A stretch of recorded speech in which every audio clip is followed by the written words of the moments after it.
On a scorching June morning in 1899, a scene so horrific it would haunt the small community of Cedar Creek for generations was uncovered by a neighbor's routine visit to the Yates farmstead in the remote plains of eastern Texas. Inside the modest wooden house, 5 young children lay silent in their beds, their lives taken by the very hands that had once cradled them to sleep. The hands were those of Margaret Yates, a woman once praised as the perfect frontier wife, who had methodically ended the lives of her own children before attempting to take her own. Yet this wasn't the work of a monster. What happened was the tragic culmination of a slow psychological destruction that everyone had seen, yet no one had truly understood. For months, the signs had been there, whispered about in hushed conversations at the general store, dismissed as nothing more than a mother's temporary melancholy.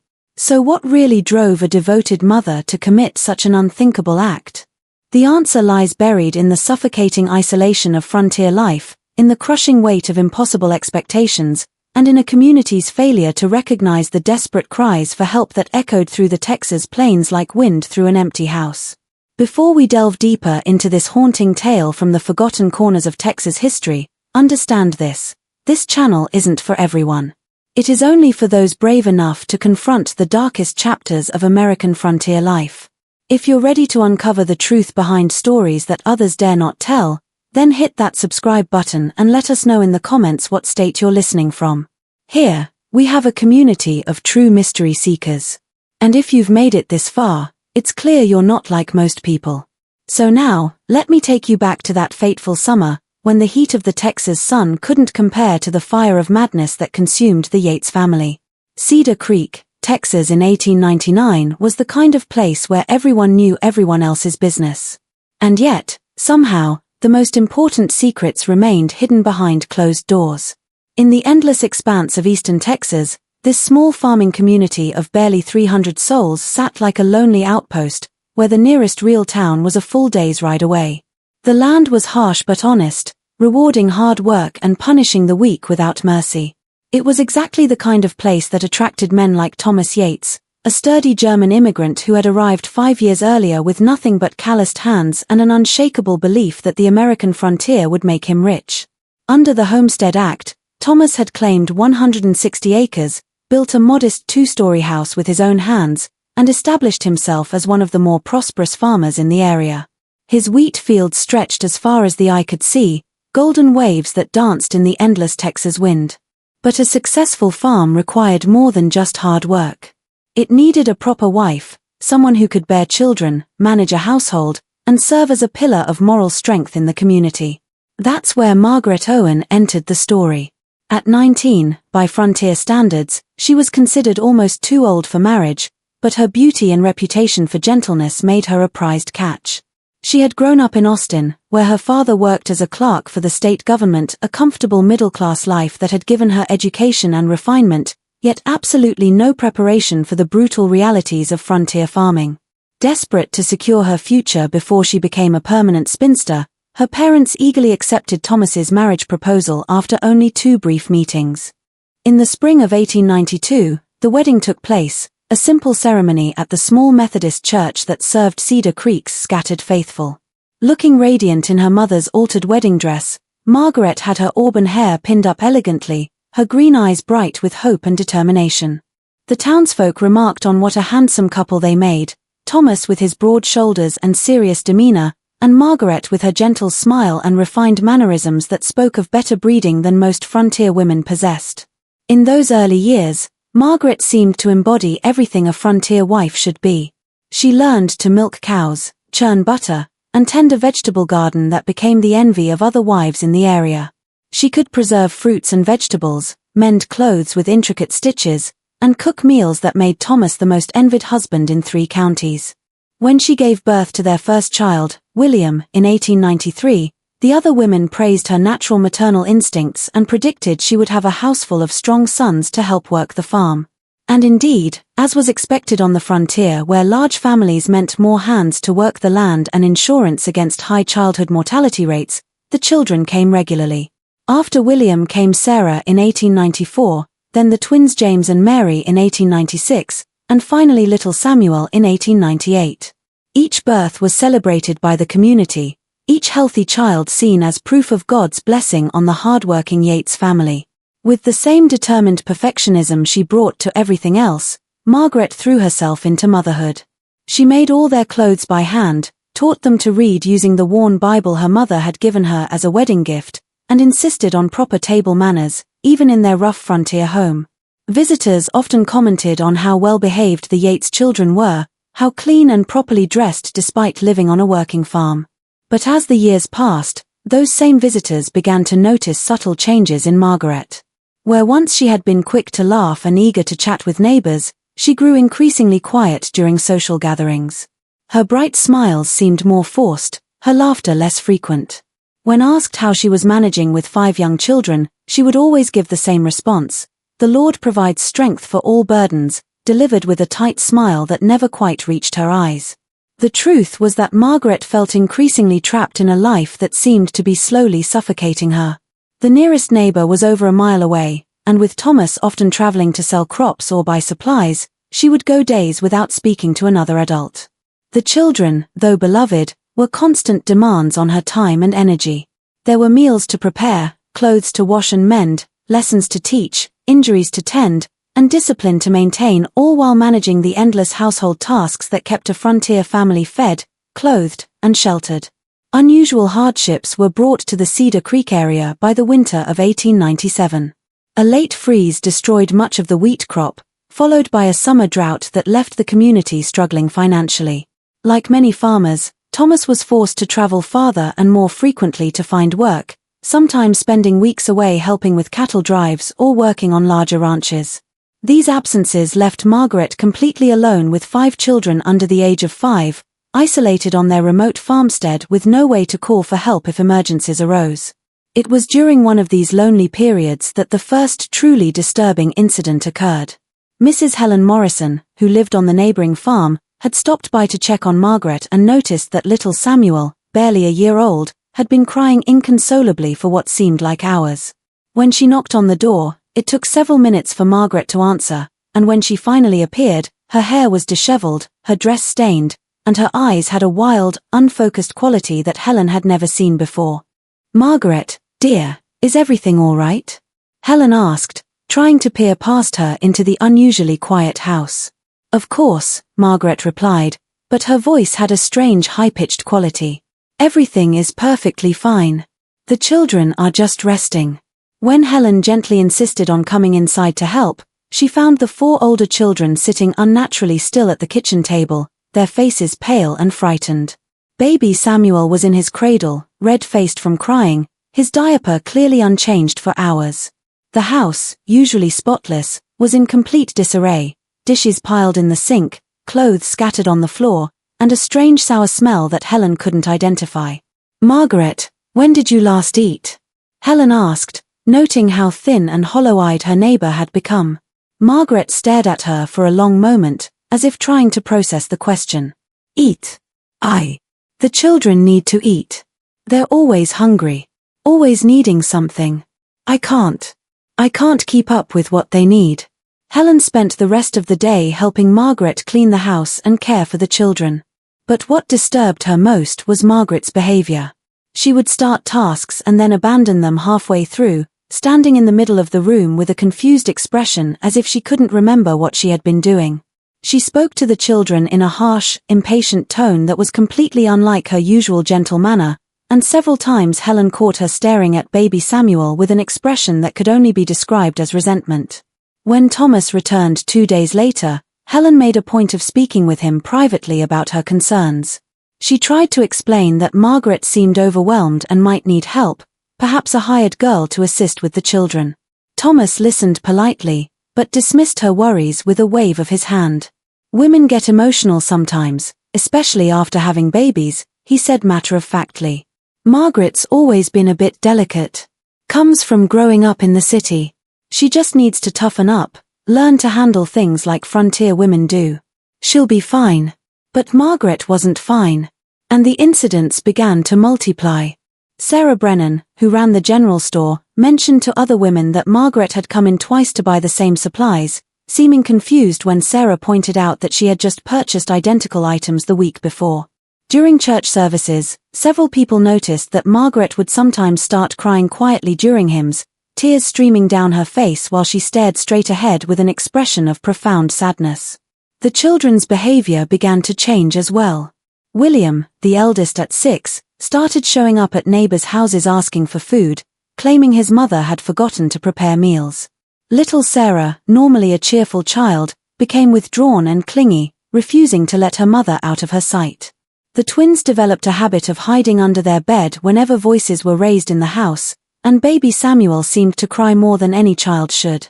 Dr. Benjamin Crawford, the circuit doctor who visited Cedar Creek once a month, examined Margaret during one of his visits after several women expressed concerns. He found nothing physically wrong with her, but noted in his private journal that she seemed nervous and melancholic, which he attributed to the natural hysteria that affects women of childbearing age. His prescribed treatment was rest, fresh air, and a daily dose of laudanum to calm her nerves. At first, the laudanum did seem to help. Margaret's mood stabilized, and she was able to manage her household duties more effectively. But the medicine also made her drowsy and disconnected, and she began taking larger doses to achieve the same calming effect. Grateful that his wife seemed more manageable, Thomas readily purchased whatever medicine she needed, and didn't question her increasing dependence on it. By the spring of 1898, Margaret's condition had deteriorated significantly, though she had become expertly skilled at hiding it from casual observers. She had learned to time her laudanum doses so that she appeared most normal during church services and social gatherings, presenting a carefully maintained facade of competent motherhood that satisfied most people's concerns. But those who looked closer began to see disturbing signs. The children's clothes, while still clean, were often mismatched or poorly mended. Meals became increasingly simple and repetitive: cornbread and milk for breakfast, cold biscuits for lunch, and thin soup for dinner. The house, once a model of frontier domesticity, began to show signs of neglect. Dust accumulated in corners, windows went unwashed, and the vegetable garden that had once been Margaret's pride became overgrown with weeds. More troubling were the changes in Margaret's interaction with her children. She had always been a patient, nurturing mother, but now she seemed to view them as burdens rather than blessings. She would snap at them for normal childhood behavior, become frustrated when they asked questions, and sometimes ignore them entirely for hours at a time. The older children learned to care for baby Samuel themselves, taking turns feeding him and changing his diapers when their mother seemed unable to function. When he was home, Thomas seemed oblivious to these changes. He was dealing with his own pressures, crop failures, mounting debts, and the constant struggle to keep the farm profitable in an increasingly difficult economic climate. When neighbors occasionally mentioned concerns about Margaret, he would brush them off with increasing irritation. "My wife is fine," he would say firmly. "She's just tired from taking care of 5 children. What woman wouldn't be? People need to mind their own business instead of gossiping about things they don't understand." The truth was that Thomas was deeply uncomfortable with any suggestion that his family wasn't perfect. In the rigid social structure of frontier life, a man's worth was measured not just by his own success, but by his ability to maintain a proper household. Admitting that Margaret was struggling would be tantamount to admitting his own failure as a husband and provider. During the long summer of 1898, Margaret's isolation became almost complete. She stopped attending church services, claiming that the children were too difficult to manage in public. She declined invitations to quilting bees and harvest celebrations, always with polite excuses about household duties that needed attention. Even when neighbors stopped by for visits, she would speak to them through the door, claiming she was too busy to receive company properly. The few people who did see her during this period were shocked by her physical deterioration. She had lost a significant amount of weight, her clothes hanging loosely on her frame. Her hair, once her crowning glory, was often unwashed and hastily pinned up. Her hands, never idle, even during conversation, showed constant nervous tremors that she tried to hide by clasping them together. Most disturbing of all were her eyes. The bright green eyes that had once sparkled with intelligence and warmth now seemed flat and lifeless, as if something essential inside her had simply been extinguished. When she did speak, her voice had taken on a monotonous quality, and she often seemed to be responding to conversations that others couldn't hear. A complete psychological collapse seemed to be triggered by baby Samuel's birth in late 1898. The delivery was difficult and Margaret lost a dangerous amount of blood, leaving her weak and unable to care for the infant properly. 4 weeks after the birth, she remained in bed, staring at the ceiling while the older children tried to manage household tasks they were too young to handle effectively. During this period, several neighbors offered to help, but Margaret refused all assistance with an almost violent determination. When Mrs. Morrison insisted on helping with laundry, Margaret became so agitated that she began screaming at her to leave, frightening the children and creating a scene that became gossip throughout the community. "Something's wrong with that woman," people began to whisper. "She's not right in the head, and those poor children are suffering for it." But despite these concerns, no one took decisive action. In 1898, there were no social services, no child protection agencies, and no real understanding of mental illness. A woman's behavior was considered her husband's responsibility, and unless she posed an immediate physical threat to others, the community was reluctant to interfere in family matters. The winter of 1898 to 1899 was particularly harsh, with unusually heavy snowfall that left the Yates farm isolated for weeks at a time. Thomas was unable to travel for work, which meant he was home more often, but also increasingly frustrated by their deteriorating financial situation. The strain on the family became unbearable, with 5 children crowded into a small house with 2 adults who were barely capable of caring for themselves, let alone their offspring. It was during this period that Margaret began to exhibit behavior that should have alarmed everyone who witnessed it. She started talking to herself constantly, carrying on elaborate conversations with invisible companions. When questioned about it, she would claim she was praying, but the words she muttered bore no resemblance to any prayers the devoutly Methodist community would recognize. The children became increasingly fearful of their mother's unpredictable moods. One day she might spend hours playing with them and telling stories, her old gentle nature briefly returning. The next day, she might lock herself in her bedroom and refuse to come out, leaving them to fend for themselves while she wept or raged behind the closed door. 6-year-old William later told neighbors that his mother had begun waking the children in the middle of the night, insisting they needed to prepare for the journey.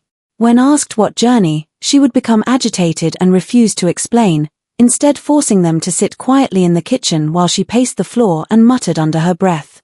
Young Sarah developed a habit of wetting herself whenever her mother approached, as if her child's instincts recognized danger that adults couldn't see.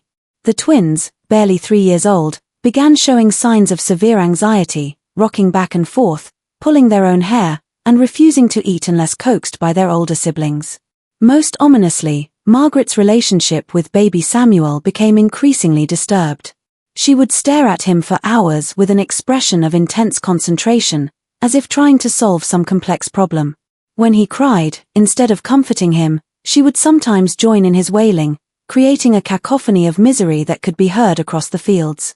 During his monthly visit in March 1899, Dr. Crawford was finally forced to acknowledge that Margaret's condition had progressed beyond simple female hysteria. He found her sitting motionless in her kitchen, baby Samuel crying in her lap while she stared straight ahead without blinking. When he spoke to her, it took several attempts to get her attention. And when she finally responded, her words were disconnected and strange. "They whisper at night," she told him matter-of-factly. "The children whisper and they tell me things, terrible things about what's coming. The burden is too heavy, doctor. Too heavy for anyone to carry." Dr. Crawford increased her laudanum prescription and suggested that Thomas consider sending her to stay with relatives in Austin until she recovered. But Thomas, now facing the possibility of losing his crops due to spring flooding, couldn't afford to lose his wife's labor and dismissed the suggestion as impractical. "She'll snap out of it," he insisted. "Women go through phases. She just needs to toughen up and remember her responsibilities." But Margaret wasn't snapping out of anything. If anything, her condition was accelerating toward a crisis that no one in the small community was equipped to handle. The signs were all there: the progressive isolation, the deteriorating care of the children, the increasingly bizarre behavior, and the growing sense among neighbors that something terrible was building in the Yates household like storm clouds gathering on the horizon. In May 1899, Margaret made what would later be recognized as her final desperate attempt to communicate the severity of her situation. She appeared at the home of Mrs. Morrison, disheveled and agitated, carrying baby Samuel, who was obviously ill with fever and malnutrition. "Helen," she said, her voice barely above a whisper, "I can't do this anymore. I can't keep them safe. Something terrible is going to happen, and I can't stop it. Please, you have to help me. You have to take them away from me before it's too late." Mrs. Morrison, alarmed by Margaret's appearance and words, tried to get her to explain what she meant. But Margaret had already begun backing away, shaking her head frantically. "No, no, it's too late. They're telling me it's too late. The burden is mine to bear. I have to finish what was started. I have to free them from what's coming." Those were the last coherent words anyone would hear Margaret Yates speak. She turned and walked back across the fields to her house, baby Samuel crying weakly in her arms, leaving Mrs. Morrison standing in her doorway with a growing sense of dread that something unspeakable was about to unfold. Mrs. Morrison debated going after her, even considered walking to town to fetch Thomas from the general store where he was conducting business. But frontier etiquette strongly discouraged interfering in family matters without clear evidence of immediate danger, and Margaret's words, while disturbing, could be interpreted as the rambling of an exhausted mother rather than specific threats. It was a decision that would haunt Helen Morrison for the rest of her life. Because within 3 weeks, Margaret Yates would act on whatever dark compulsion had been building in her tormented mind, and 5 innocent children would pay the ultimate price for their community's failure to understand the desperate warnings of a woman drowning in madness. Just when we thought we'd seen it all, the horror in the Yates household reaches its breaking point. If this story is giving you chills, share this video with a friend who loves dark mysteries. Hit that like button to support our content. And don't forget to subscribe to never miss stories like this. Let's discover together what happened during those final terrible days when Margaret Yates made the unthinkable decision that would shock an entire community. An oppressive heatwave was brought to eastern Texas by the first weeks of June 1899. It was the kind of weather that made tempers short and minds restless. The thermometer at the Cedar Creek General Store regularly topped 100 degrees, and there was no relief even after sunset. In the Yates farmhouse, with its small windows and thick wooden walls, the heat became nearly unbearable, especially with 5 young children crowded into the small space. Thomas had left on June 18th for what he expected to be a 3-day trip to Houston, where he hoped to secure a better price for his wheat crop than the local buyers were offering. The family's financial situation had become desperate, and this trip represented their last hope of avoiding foreclosure on the farm. He kissed Margaret goodbye that morning, noting that she seemed unusually calm and quiet, but attributing it to the oppressive heat rather than any deeper concern. "Keep the children inside during the hottest part of the day," he instructed, unconsciously speaking to her as if she were a hired hand rather than his wife. "And don't let them waste water playing. We can't afford to have the well run dry." Margaret nodded silently, standing in the doorway with baby Samuel in her arms while the other 4 children clustered around her skirts. Thomas later remembered thinking that they made a peaceful domestic picture, a mother surrounded by her children, framed by the morning light streaming through the open door. It was an image that would torment him in the years that followed, when he understood that he was looking at his family for the last time. According to the later testimony of neighbors, the first day after Thomas's departure passed quietly. Mrs. Morrison, still troubled by Margaret's strange visit weeks earlier, made a point of watching the Yates house from her kitchen window while she worked. She saw the children playing in the yard during the cooler morning hours, their voices carrying across the fields in the still air. Everything seemed normal, perhaps even more peaceful than usual. But inside the house, Margaret was fighting a battle that no one could see. The voices that had been whispering to her for months had grown louder and more insistent, no longer content to remain in the background of her consciousness. They spoke with perfect clarity now, telling her things about her children that filled her with horror and desperation. The laudanum that had once helped quiet her mind now seemed to make the voices stronger. When she took her usual dose, instead of bringing peace, it seemed to open floodgates in her mind that she could no longer control. The bottle that Dr. Crawford had left, with enough medicine for a month, was already half empty, but the relief it provided was increasingly temporary and incomplete. On the morning of June 19th, Mrs. Morrison noticed that the Yates house seemed unusually quiet. No children's voices carried across the fields. No movement could be seen in the yard, and the usual smoke from the kitchen chimney was absent, even though it was time for the morning meal. Concerned, she decided to walk over after finishing her own chores, carrying a basket of fresh eggs as an excuse for the visit. When she knocked on the door, there was a long delay before Margaret answered. When she finally appeared, her transformation was shocking. In just 3 days, she seemed to have aged years. Her hair hung loose and unwashed around her shoulders. Her dress was stained and rumpled as if she had slept in it, and her eyes had a wild, frightened quality that made Mrs. Morrison instinctively step backward. "Margaret, dear, I brought some eggs," Helen said, trying to keep her voice calm despite her growing alarm. "How are you managing with Thomas away?" "Managing?" Margaret repeated the word as if it were foreign to her. "Oh, yes, managing. We're managing very well. The children are, they're being very good, very quiet. They understand now about being quiet." Mrs. Morrison tried to peer past Margaret into the house, but the interior was unusually dark with curtains drawn across all the windows despite the bright morning sun. "Are the children feeling well? I haven't seen them playing outside." "They're resting," Margaret said quickly. "The heat, you know, it's important they rest during the heat. Thomas said to keep them inside, and I always do what Thomas says. I'm a good wife. I've always been a good wife." The conversation was stilted and strange, with Margaret responding to questions that hadn't been asked and ignoring the ones that had been. Most disturbing of all, Mrs. Morrison realized she couldn't hear any sounds from inside the house. No children's voices, no footsteps, no crying from baby Samuel, who had seemed constantly fussy in recent months. "Margaret, I'd like to see the children just to make sure they're all right," Mrs. Morrison said, taking a step forward. The effect of these words on Margaret was dramatic. Her face contorted with fear and rage, and she gripped the doorframe so tightly that her knuckles turned white. "No," she said sharply. "No, you can't see them. They're sleeping and they mustn't be disturbed. They need their rest.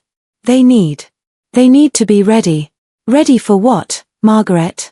But Margaret had already begun closing the door, shaking her head frantically. "You can't understand. No one can understand what it's like, the burden, the responsibility. But I know what has to be done.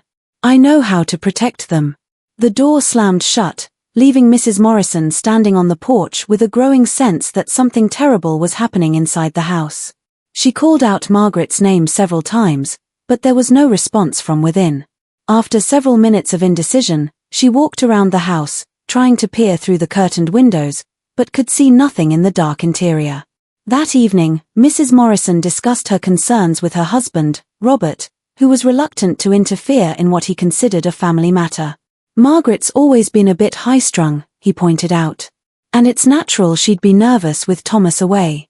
We can't go breaking down doors just because a woman seems upset." But Helen Morrison couldn't shake the feeling that something was very wrong. She spent a restless night, frequently checking the view toward the Yates house from her bedroom window. The house remained dark and silent throughout the night with no sign of the normal domestic activities that should have been taking place. The morning of June 20th, 1899, dawned clear and brutally hot, with the sun rising like a malevolent eye over the Texas plains. Mrs. Morrison was up before dawn, unable to sleep, and she immediately looked toward the Yates house. What she saw made her heart skip a beat. Thin wisps of smoke were rising from the kitchen chimney, the first sign of activity she had observed in over a day. Relieved that Margaret seemed to be functioning again, Helen decided to wait until a more appropriate hour before checking on her neighbor. She busied herself with morning chores, periodically glancing across the fields. But as the hours passed, her relief transformed back into worry. The smoke had stopped after only a short time, and once again, the house seemed unnaturally quiet. By 10 o'clock, when the Texas sun was already beating down mercilessly, Mrs. Morrison's anxiety had reached a breaking point. She convinced her husband to accompany her to the Yates house, using the excuse that she wanted to return a borrowed sewing basket. Robert Morrison was reluctant, but agreed, perhaps sensing his wife's genuine distress. As they approached the house, both of them noticed the overwhelming silence. On a normal day, the yard would have been alive with the sounds of children playing, But now there was nothing except the buzz of insects and the whisper of wind through the wheat fields. The house itself looked neglected, with shutters hanging askew and the front porch littered with objects that should have been put away. Robert knocked firmly on the door while Helen stood behind him, her heart pounding with anticipation and dread. They could hear movement inside, slow, shuffling footsteps, but it took several minutes before the door opened. Margaret appeared in the doorway, and both visitors were shocked by her appearance. She was wearing a clean white dress that neither of them had seen before, and her hair was neatly braided and pinned up. But her face was ghostly pale, and her eyes had a strange glassy quality that made her look like a sleepwalker. "Good morning, Margaret," Robert said carefully. "We wanted to check on you and the children. Helen's been worried about you." Margaret stared at them for a long moment, as if trying to remember who they were. When she finally spoke, her voice was eerily calm and formal, like someone reciting lines from memory. "How kind of you to call," she said. "I'm afraid the children can't receive visitors today. They're resting peacefully." Finally resting peacefully. Something in her tone made both visitors deeply uncomfortable. Robert tried to peer past her into the house, but Margaret shifted to block his view. "Margaret, are you feeling all right?" Helen asked gently. "You look very pale." "I feel relieved," Margaret said. And for the first time, a strange smile crossed her face. "The burden has been lifted. I've done what needed to be done. They're safe now. All of them are safe from what was coming." Robert and Helen exchanged alarmed glances. Robert cleared his throat and tried to speak with authority. "Margaret, I think we should see the children. Mrs. Morrison is concerned about their welfare." Margaret's calm facade cracked slightly, and her hands began to shake. "No one can see them. They're sleeping and they mustn't be disturbed. I've worked so hard to make sure they can sleep peacefully. They were so tired, so very tired of carrying such heavy burdens." Helen Morrison felt a chill run down her spine despite the oppressive heat. Something was terribly wrong, and she suddenly understood that her worst fears about her neighbor might have come true. "Margaret," she said as gently as possible, "where are the children right now?" Margaret's smile returned, but it was unlike any expression Helen had ever seen on a human face, serene and terrible at the same time. "They're upstairs in their beds, sleeping like angels. Perfect little angels who will never have to suffer again. I made sure of that. I'm a good mother, you know. The best mothers protect their children from suffering." Robert Morrison's face had gone white as the implications of Margaret's words sank in. Without asking permission, he pushed past her into the house, calling the children's names. Margaret didn't try to stop him. She simply stood in the doorway, that eerie smile still playing around her lips. The house was stifling hot and filled with a strange sweet smell that Robert couldn't identify. The downstairs rooms were neat and clean, but completely empty of the clutter and noise that 5 young children should have created. He bounded up the narrow stairs, Helen close behind him, both of them calling for William, Sarah, James, Mary, and baby Samuel. What they found in the children's bedroom would haunt them for the rest of their lives. All 5 children were lying in their beds, tucked in neatly with clean sheets pulled up to their chins. They looked peaceful, as if they were simply taking an afternoon nap, but their skin had a waxy, unnatural pallor, and they were completely motionless. Robert approached William's bed first, his hands shaking as he reached out to touch the boy's face. The skin was cold and rigid, and there was no doubt that the child had been dead for hours, possibly since the previous day. A quick check of the other children confirmed the horrible truth. All 5 of the Yates children were dead. Helen Morrison's scream of horror and disbelief echoed through the small house and across the fields, a sound so raw and primal that it seemed to tear the very fabric of the peaceful morning. Robert stood frozen in the center of the room, trying to process the enormity of what they had discovered. Downstairs, Margaret had closed the front door and was sitting calmly in her rocking chair, humming a lullaby, as if nothing unusual had happened. When the Morrisons came running down the stairs, Robert shouting questions and demands for explanation, she looked up at them with genuine surprise. "You woke them up," she said sadly. "I worked so hard to make sure they could sleep peacefully, and you woke them up. Now they'll be frightened again. It was then that Robert Morrison noticed the empty bottle on the kitchen table, the laudanum that Dr. Crawford had prescribed for Margaret's nerves. Next to it was a smaller bottle that had once contained paregoric, a medicine commonly used to treat children's stomach ailments. Both bottles were completely empty. The terrible truth was becoming clear. Margaret had given her children fatal doses of the opium-based medicines, probably mixed into their food or drink to mask the bitter taste. She had then carefully tucked them into their beds and waited for the drugs to take effect, believing in her disordered mind that she was protecting them from some unnamed horror. Robert Morrison ran from the house to summon help, leaving his wife to keep watch over Margaret, who seemed completely disconnected from reality. Helen sat in the kitchen, tears streaming down her face, while Margaret continued to rock and hum, occasionally making comments about how peaceful the children looked and how glad she was that they were finally safe. When the sheriff arrived an hour later, followed by Dr. Crawford and several other men from town, Margaret greeted them politely and offered to make coffee as if they were paying a social call. She showed no resistance when they went upstairs to examine the children. And when they returned with grave faces to confirm what everyone already knew, she nodded as if they had delivered exactly the news she expected. It was the only way, she told them matter-of-factly. They were going to suffer so much. The voices told me what was coming, the terrible things that would happen to them if I didn't act. A good mother protects her children from suffering, even if it means making the hardest sacrifice of all. Dr. Crawford examined the children and confirmed that they had died from opium poisoning, probably administered the previous evening.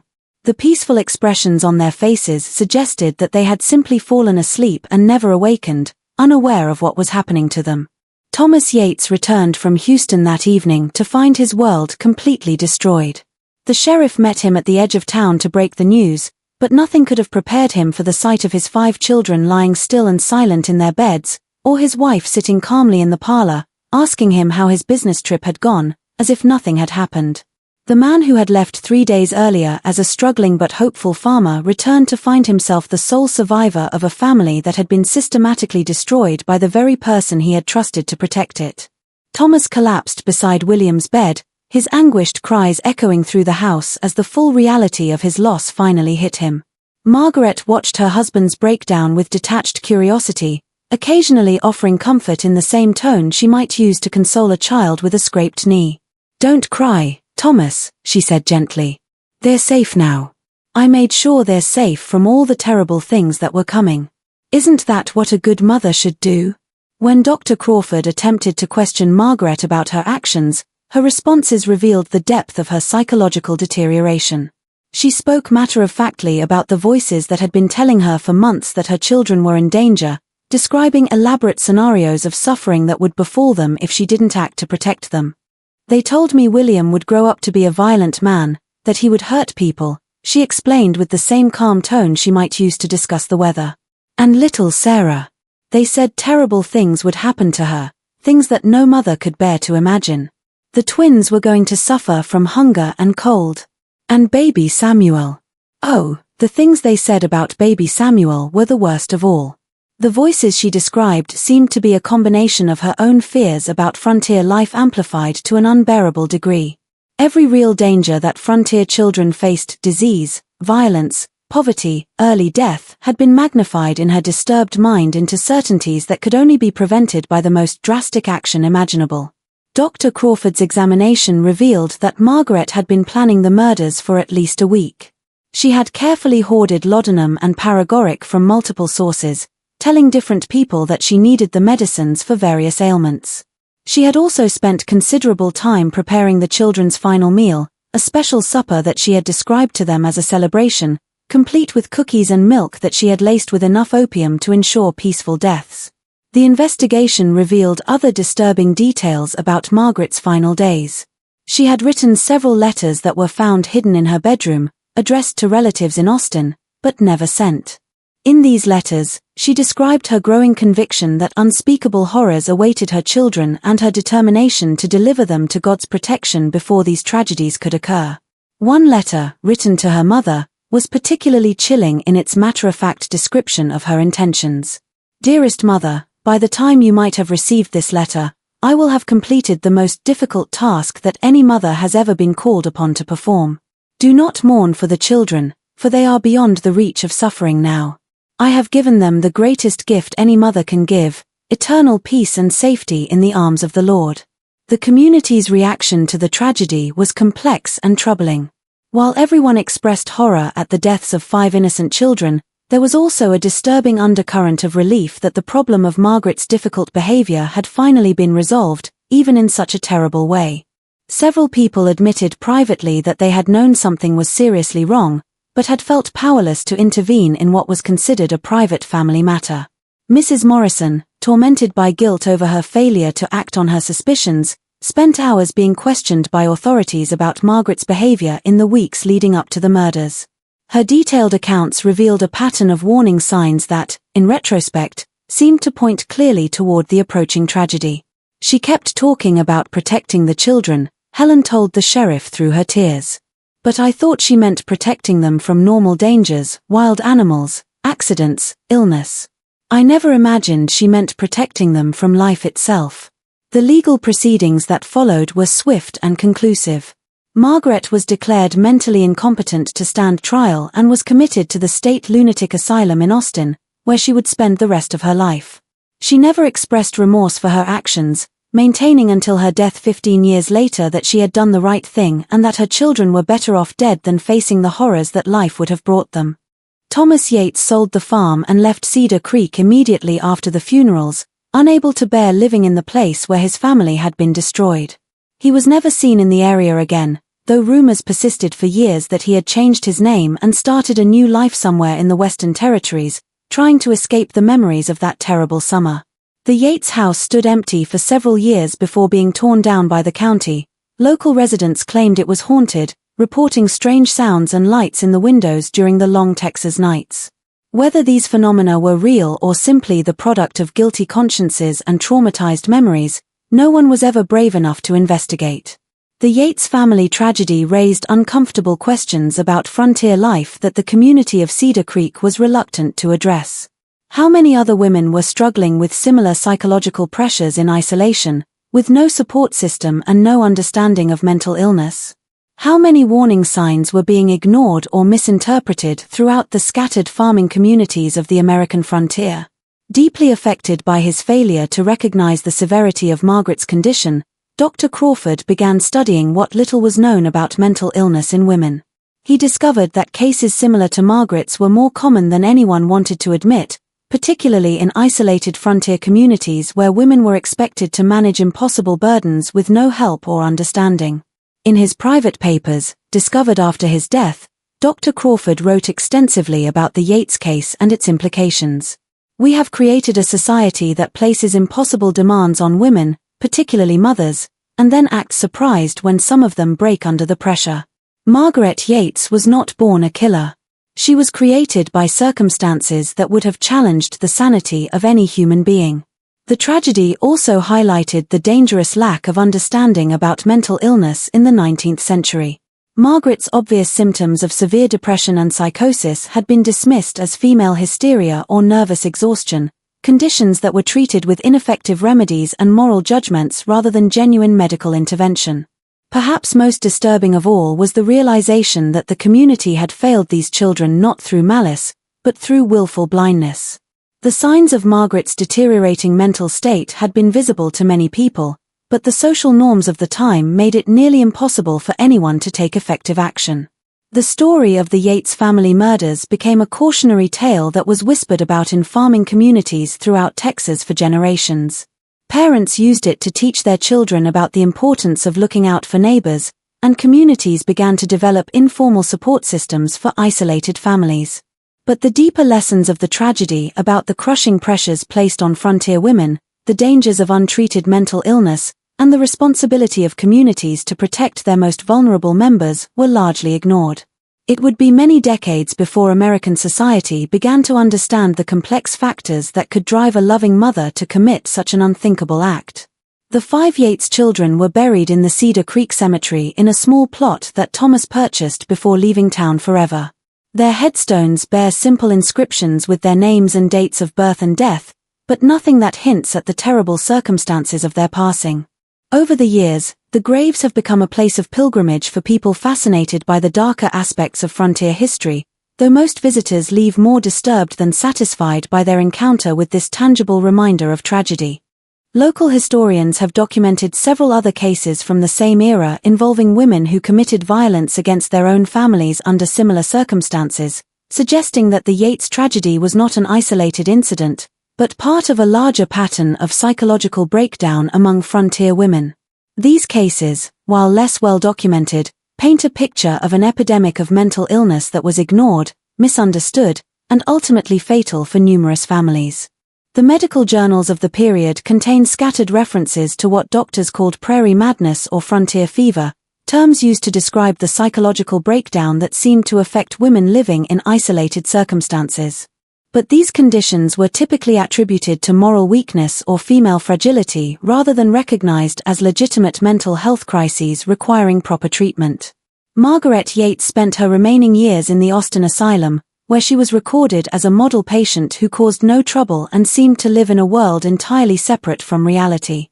She never spoke about her children or acknowledged what she had done to them, instead spending her days in activities that suggested she believed they were still alive and waiting for her to return home. Asylum records describe her as spending hours each day preparing imaginary meals for 5 children, setting places at tables that existed only in her mind, and having animated conversations with invisible companions who she insisted were her sons and daughters. To the end of her life, she maintained the delusion that she had saved her children from terrible suffering and that they were living happily in some alternate reality where the dangers of frontier life could not touch them.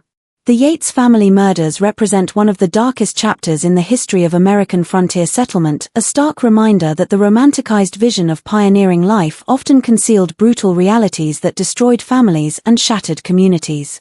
The story forces us to confront uncomfortable truths about the price of westward expansion, particularly the costs paid by women and children who were expected to endure impossible hardships with grace and silence.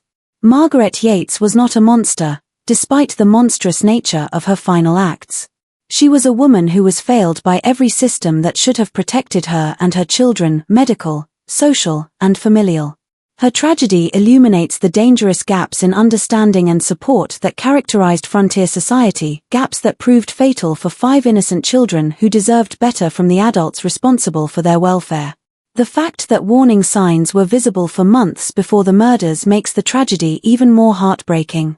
In a different time and place, with better understanding of mental illness and stronger community support systems, Margaret Yates might have received the help she desperately needed.